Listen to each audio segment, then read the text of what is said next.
Jésus, parole vivante.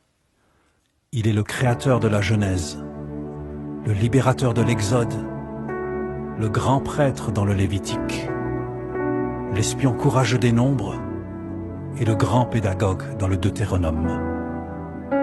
Dans Josué, il est le conquérant, le juste juge du livre des juges, le proche parent utilisant son droit de rachat dans celui de Ruth. Dans 1 et 2 Samuel, il est le second David, le roi des rois dans 1 et 2 rois. Dans 1 et 2 Chroniques, il tient les registres et règne sur l'histoire. Il est le bâtisseur du temple dans Esdras et le bâtisseur des murailles dans Néhémie. Dans Esther, il est le roi qui sauve son peuple. Dans Job, il est le rédempteur vivant qui bénit d'une double bénédiction même si Satan nous a dépouillés. Il est l'objet de toutes nos louanges dans les psaumes et la sagesse dans les proverbes. Il est le grand penseur de l'Ecclésiaste, l'amour de nos vies dans le Cantique des Cantiques. Dans Ésaïe, Jésus est le roi le plus haut. La gouvernance repose sur son épaule. Il est aussi le serviteur souffrant, méprisé, se chargeant de nos péchés. Il est le prophète pleurant dans Jérémie, les larmes de Dieu dans les lamentations.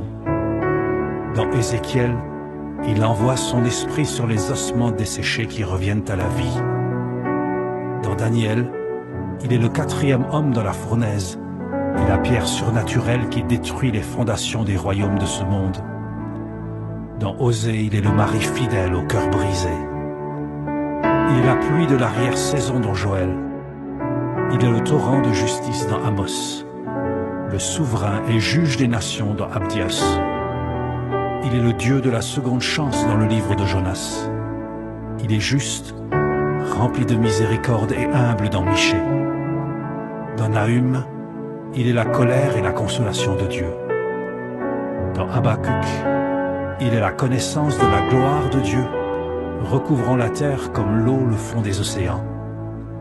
Dans Zophonie, il chante et danse de joie pour nous. Il est la gloire manifestée avec puissance dans Agé. Il est celui qui dit « Ce n'est ni par force, ni par puissance, mais par mon esprit » dans Zacharie. Dans Malachie, il est celui qui ramène le cœur des pères à leurs fils et le cœur des fils à leurs pères. Dans Matthieu, il est le Messie d'Israël. Dans Marc, il est la bonne nouvelle, celui qui guérit, chasse les démons et opère des miracles. Il est le Fils de l'homme dans Luc et le Fils de Dieu dans Jean.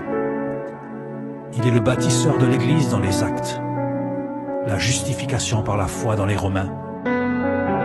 Dans 1 Corinthiens, il distribue les charismes et célèbre l'excellence de l'amour agapé. Dans 2 Corinthiens, il est le véritable apôtre, payant le prix pour l'annonce de l'Évangile. Dans les Galates, il est le fruit de l'Esprit, celui en qui il n'y a ni juif, ni grec, ni esclave, ni libre, ni homme, ni femme.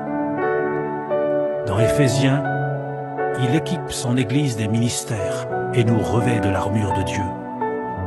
Dans Philippiens, il est le serviteur qui a quitté la gloire du Père pour revêtir notre humanité. À son nom, tout genou fléchira dans le ciel et sur la terre.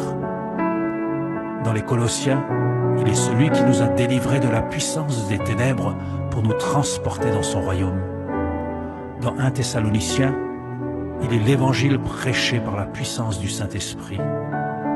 Dans 2 Thessaloniciens, il est le roi qui revient, revêtu de gloire et de majesté. Dans 1 Timothée, il est le seul médiateur entre Dieu et les hommes. Dans 2 Timothée, il est le maître qui forme ses disciples, qui à leur tour en formeront d'autres. Dans Tite, il est la grâce nous enseignant à renoncer aux convoitises, à mener une vie de justice et d'espérance, en attendant la manifestation de la gloire de notre grand Dieu et Sauveur Jésus-Christ. Dans Philémon, il est celui qui libère les esclaves et leur donne une nouvelle destinée. Dans les Hébreux, il est le grand prêtre selon l'ordre de Melchitsédek. l'initiateur et le finisseur de notre foi. Dans l'épître de Jacques, il est l'auteur des bonnes œuvres qui accompagnent notre foi. Dans 1 Pierre, il est l'agneau sans défaut qui nous rachète de la vaine manière de vivre héritée de nos pères. Il est aussi notre joie dans l'épreuve. Dans 2 Pierre, il est le Seigneur qui ne tarde pas dans l'accomplissement de ses promesses, usant de patience afin qu'aucun ne périsse, mais que tous arrivent à la repentance. Dans 1 Jean, il est notre pardon si nous confessons nos péchés. Dans 2 Jean, il nous donne son enseignement pour nous garder des séducteurs. Dans 3 Jean, il prend soin de ceux qui voyagent et portent son nom au loin. Dans Jude, il nous préserve de toute chute pour nous faire paraître devant sa gloire, irréprochable et dans la joie. Dans l'Apocalypse, il règne en majesté, entouré de l'adoration des anges et des êtres vivants, élevé par la louange des hommes de toutes tribus, langues et nations.